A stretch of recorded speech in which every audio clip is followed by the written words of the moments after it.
Bismillahirrahmanirrahim. Assalamualaikum warahmatullahi wabarakatuh.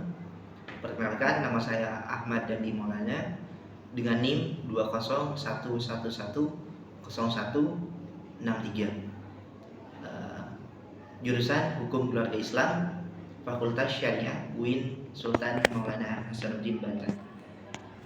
Pada kesempatan kali ini saya akan melakukan ujian kompetensi pendukung. Alhamdulillahirabbil alamin. Wassalatu wassalamu ala asrofil anbiya'i wal mursalin sayyidina Muhammadin wa ala alihi washabihi ajmain. Amma ba'du.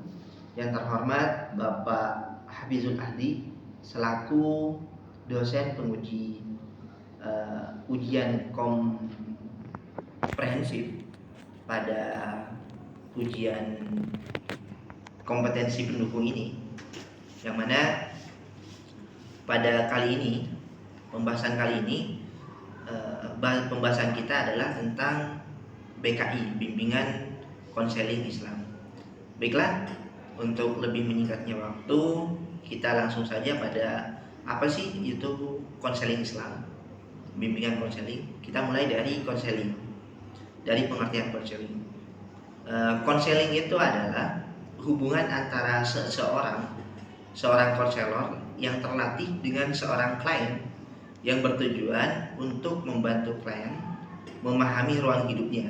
Dalam hal ini, hubungan antara konselor dan klien biasanya bersifat individual atau perseorangan. Jadi, konselor itu adalah orang yang terlatih yang akan membantu seorang kliennya dalam beberapa persoalan.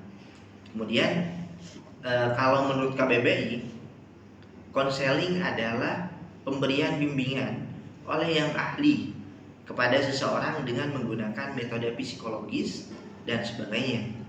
Nah, dari situ kita memahami bahwa konseling itu tidak serta-merta diberikan, atau bahkan tidak serta-merta semua orang bisa memberikan konseling, tetapi ada profesionalitas di situ. Ada orang yang ahli, dan metodenya pun salah satu metode yang digunakan biasanya adalah metode psikologis, dan ada beberapa metode-metode lainnya.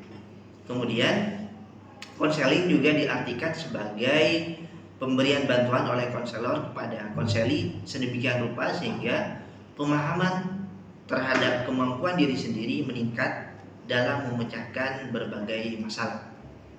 Kemudian saat konseling atau seorang konseli dibantu untuk memahami dirinya sendiri, bagaimana kondisinya dan kemungkinan keadaannya di masa depan yang dapat diciptakan dengan menggunakan potensi yang dimilikinya. Lalu, konseli juga dapat belajar bagaimana memecahkan masalah dan menemukan kebutuhan yang akan datang.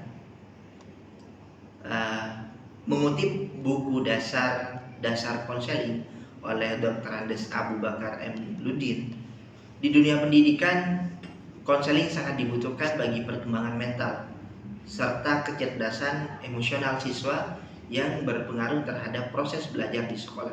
Sebab pendidikan sangat penting dalam mempersiapkan kehidupan siswa yang lebih baik di masa depan. Jadi konseling ini bisa dilakukan kepada seorang siswa, mahasiswa, bahkan seseorang yang berkeluarga, tentu dengan keahlian seorang konselor. Kemudian fungsi konseling, salah satu fungsi utama dari konseling adalah membantu seseorang untuk dapat menyelesaikan masalahnya. Tapi ada juga sejumlah fungsi lain dari konseling. Jadi fungsi utamanya adalah membantu seseorang untuk menemukan atau mencari solusi dari permasalahan yang dihadapinya. Kemudian selain itu, beberapa fungsi konseling dari para konseli yaitu: 1. Fungsi pemahaman. Dalam hal ini, konseling diharapkan dapat membantu konseli agar memiliki pemahaman terhadap dirinya atau potensi diri dan lingkungannya, baik itu dari lingkungan pendidikan, pekerjaan, dan norma agama. Ketika sudah paham, konseli diharapkan mampu mengembangkan potensinya secara optimal dan menyesuaikan diri dengan lingkungan sekitar. Jadi salah satu fungsinya adalah memberikan pemahaman untuk seseorang konseli agar memahami bagaimana potensi dirinya, baik potensi secara pendidikannya, potensi pekerjaannya, dan potensi secara norma agamanya. Sehingga ketika ada pemahaman tentang dirinya, tentang kemampuan dan kelebihan potensi dirinya, maka konseli bisa lebih mengoptimalkan potensi yang ada dalam dirinya. Kemudian selain itu juga fungsi preventif. Fungsi preventif dari konseling salah satunya berkaitan dengan upaya konselor untuk senantiasa mengantisipasi berbagai masalah yang mungkin terjadi dan berupaya untuk mencegahnya. Hal ini dilakukan agar masalah tersebut tidak dialami kembali oleh konseling. Nah, selain itu fungsi preventifnya adalah fungsi pencegahannya adalah konselor bisa mencegah hal-hal yang tidak diinginkan. Dari analisa seorang konselor, maka konselor bisa mencegah hal-hal yang tidak diinginkan oleh si konseli tadi. Kemudian selain itu fungsi pengembangan. Ada fungsi pengembangan. Dengan adanya konseling, konselor diharapkan selalu senantiasa menciptakan lingkungan belajar yang kondusif dan memfasilitasi perkembangan agar lebih baik. Teknik bimbingan yang biasa digunakan meliputi pelayanan informasi tutorial, diskusi kelompok, atau curhat pendapat dan karya wisata. Nah, bagi siswa hal ini sangat dibutuhkan.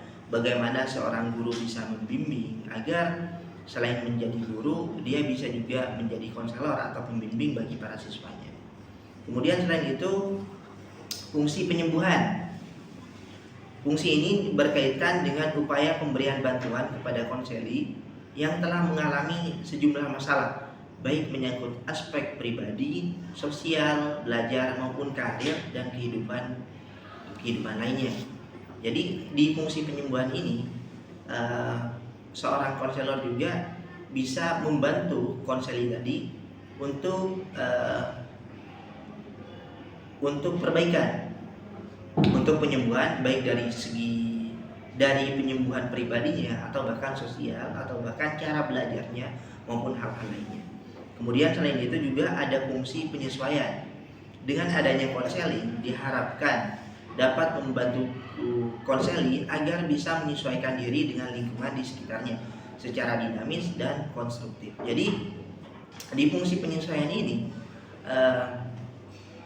seorang konselor bisa mencari cara atau strategi agar seorang konseli tadi bisa menemukan cara agar bisa menyesuaikan dengan keadaan di lingkungannya, agar bisa beradaptasi dengan keadaan lingkungan sekitarnya, baik dari segi pendidikan, keagamaan, dan seterusnya.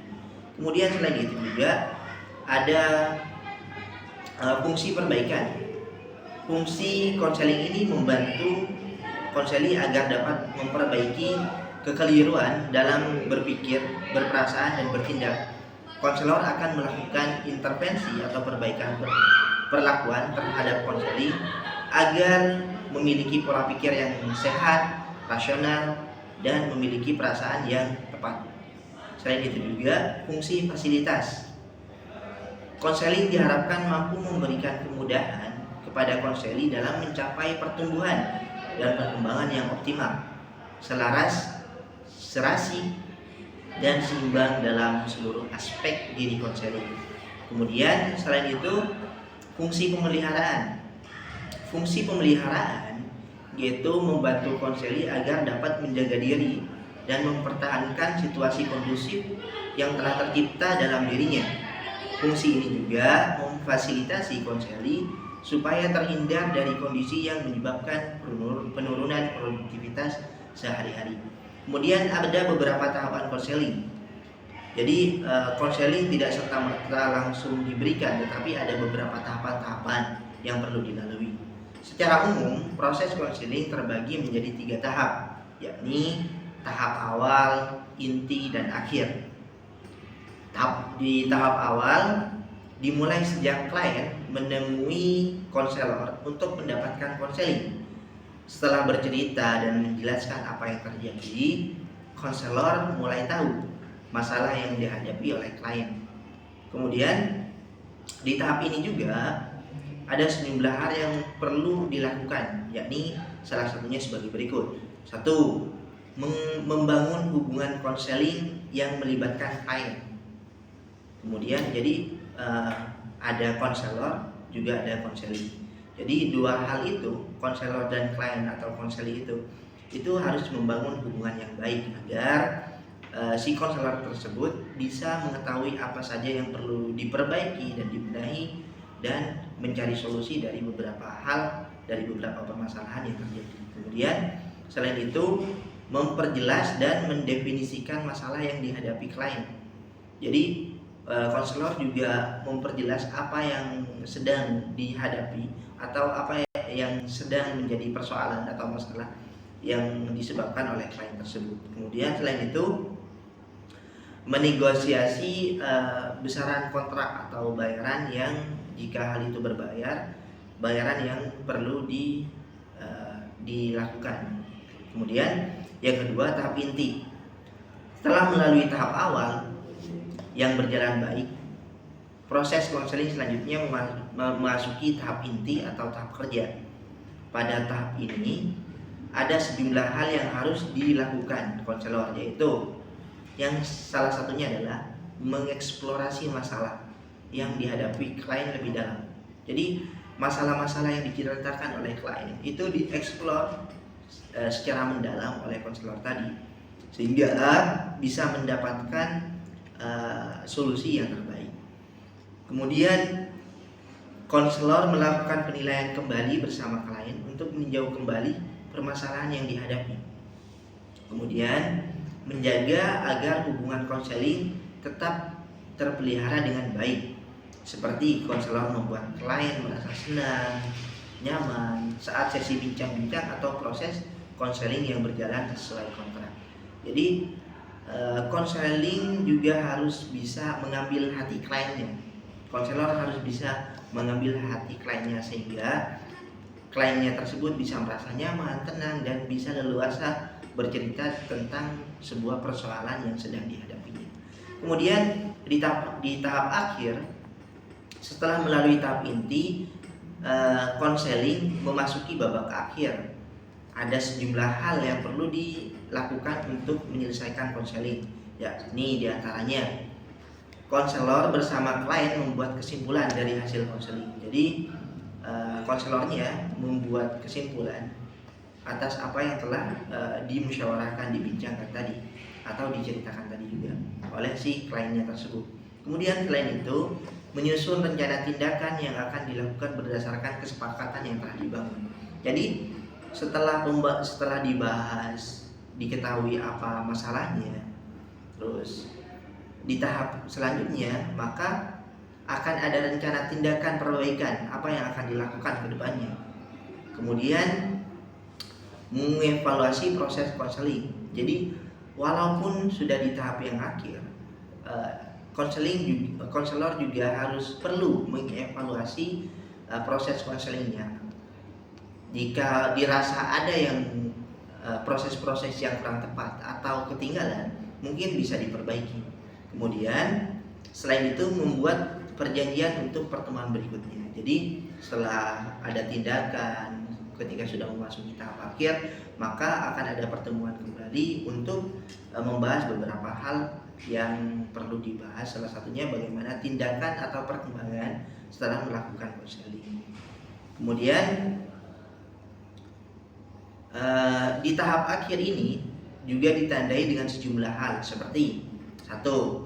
Jadi kalau sudah di tahap akhir biasanya itu ada perubahan, salah satunya dari menurunnya tingkat kecemasan kliennya yang awalnya kurang tenang. Ketika sudah melakukan konseling biasanya si kliennya agak lebih tenang. Kemudian perilaku klien semakin membaik dan mengarah ke hal positif. Kemudian selain itu ada rencana hidup klien di masa depan yang tersusun secara jelas dan rapi.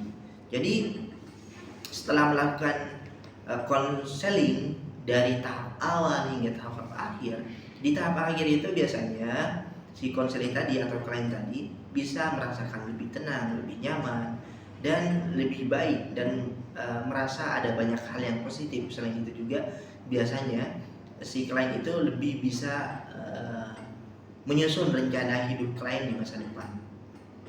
Mungkin perihal pembahasan BKKI cukup sampai di sini dari saya. Kurang lebihnya mohon maaf. Wallahu muwaffiq ila aqwamit thoriq. Wassalamualaikum warahmatullahi taala wabarakatuh.